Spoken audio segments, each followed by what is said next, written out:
Dr. Victor here. Today we are talking about magnesium deficiency and symptoms. Who is at risk of lower magnesium intake and the best sources of magnesium. And in the next video, magnesium benefits. Let's go!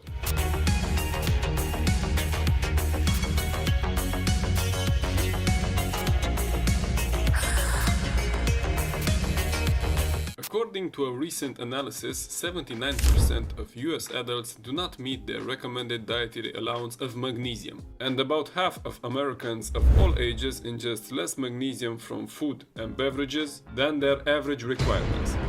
Recent data indicating that around 10 to 30% of a given population has subclinical magnesium deficiency. So who is at risk of magnesium deficiency? Well, those who have diseases that lower their dietary intake of magnesium or afflictions that increase the loss of magnesium, for example through urine. So we have digestive diseases such as Crohn's disease, celiac disease, regional enteritis, resection or bypass of the small intestine, especially the ileum, prolonged diarrhea, also people with type 2 diabetes, chronic alcoholism because of poor dietary magnesium intake and nutritional status, those with renal disorders because they can lose too much magnesium through the urine, and finally older adults because they have a lower dietary intake of magnesium. In addition, magnesium absorption from the gut decreases and renal magnesium excretion increases with age. Several types of medications have the potential to affect magnesium status. For example, long-term use, 3 months or longer, of proton pump inhibitors may increase the risk of hypomagnesemia, so low magnesium in the blood.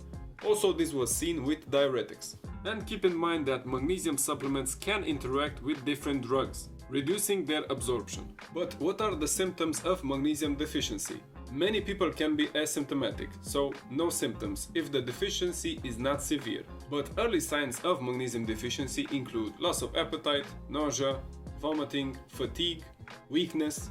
Also, magnesium is involved with calcium levels, so it can cause hypocalcemia, low serum potassium. As magnesium deficiency worsens, more severe symptoms can appear: numbness, tingling, muscle contractions and cramps, seizures, abnormal heart rhythms, personality changes, and coronary spasms can occur. It may be also associated with an increased risk of developing chronic diseases, as we will see in the next video. Now let's see the recommended dietary allowance for magnesium. For adult males, about 400 mg per day, and females 300 mg per day. Now, if magnesium deficiency is such a problem, let's see the best food sources of magnesium.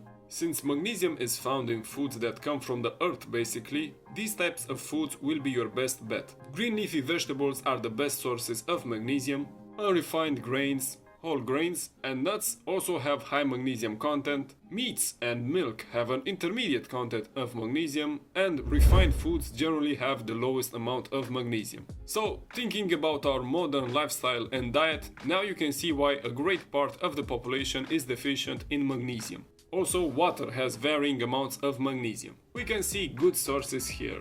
Pretty much any kind of nuts, Brazil nuts, cereal, oats, brown rice, fish, mackerel, green vegetables, spinach, lima beans, avocados, nuts. This is why we see a great prevalence of magnesium deficiency. Relying on processed and non-nutritious foods. Another reason might be because nowadays the levels of magnesium in our soil might be lower. The simplest solution to prevent magnesium deficiency and to have optimal levels of magnesium is just to eat more unprocessed natural foods high in magnesium. Thanks for watching. What foods do you eat high in magnesium? Do you eat enough daily magnesium? Give a like, subscribe if you enjoyed the content. Next video we will see the benefits of optimal magnesium intake and in what illnesses is magnesium deficiency involved. Salut!